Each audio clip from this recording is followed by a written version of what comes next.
আজ খেতে বসে যে আমার থালায় এমন কিছু পড়বে আমি ভাবতেও পারিনি। তো কি পড়লো সেটা জানতে হলে ভিডিওটা শেষ পর্যন্ত দেখবে। তো হ্যালো বন্ধুরা, আমি আশিস চলে আসলাম আবার একটা নতুন ভিডিও নিয়ে। তো আজ থেকে আমাদের পাড়াতে নাম কীর্তন চালু হয়েছে, যেটাকে আমরা বলি অষ্টম প্রহর। তো সন্ধ্যাবেলায় রেডি হয়ে চলে আসলাম আমাদের অষ্টম প্রহরে। এখানে এসে দেখলাম এখানে তো রাতে খাবারের জন্য রান্না বান্না চলছে, আর এদিকে পাশে আর কিছুক্ষণ পরে আমাদের অধিবাসে গান শুরু হবে। আর তার মধ্যে আমার একটু সন্ধ্যাবেলা খিদে পাচ্ছে, তাই চলে আসলাম একটা পাপড়ি চাটের দোকানে। এখান থেকে 1 প্লেট পাপড়ি চাট নিয়ে সবাই মিলে অল্প অল্প করে খেয়ে নিলাম। তারপরে পাপড়ি চাট খেয়ে আবারও চলে আসলাম পূজা মণ্ডপের দিকে। এখানে এসে দেখলাম এখানে তো গান শুরু হয়ে গেছে। তারপরে টানা 2-2.5 ঘন্টা গান হওয়ার পরে অবশেষে শেষ হয়ে গেল। গান শেষ হতে আমরা লেগে পড়লাম রাতে খাবার পরিবেশনের কাজে।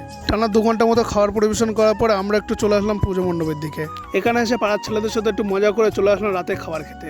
আজ আমাদের অনুষ্ঠানের প্রথম দিন। আজকে মেনু ছিল ডাল আর বাঁধাকপি চচ্চড়ি। আর খেতে খেতে দেখলাম আমার থালায় একটা বুল্লা পড়েছে, আর আমি তো জানি না তোমরা এটাকে কি বলো। তো যাই হোক, খাওয়া দাওয়া করে একটু রেস্ট নিয়ে চলে যাবো বাড়ির দিকে। বাড়ি যাওয়ার আগে আমাদের পুজো মণ্ডপটা ঢেকে ফেলতে হবে, কারণ এর ভেতর কুকুর ঢুকলে সব ভাঙচুর করে ফেলবে। তো ঢেকে চলে যাচ্ছে এখন বাড়ির দিকে। আর তোমরা কমেন্ট করে জানাও তোমাদের ভিডিওটা কেমন লাগলো। তো কাল নামের দিনে আরও মজা হবে। আর এরকম ভিডিও দেখার জন্য অবশ্যই সাবস্ক্রাইব করে আমাকে ইনস্টাগ্রাম ফেসবুকে ফলো করে নেবে, লিঙ্ক নিচেই দিয়ে দিলাম।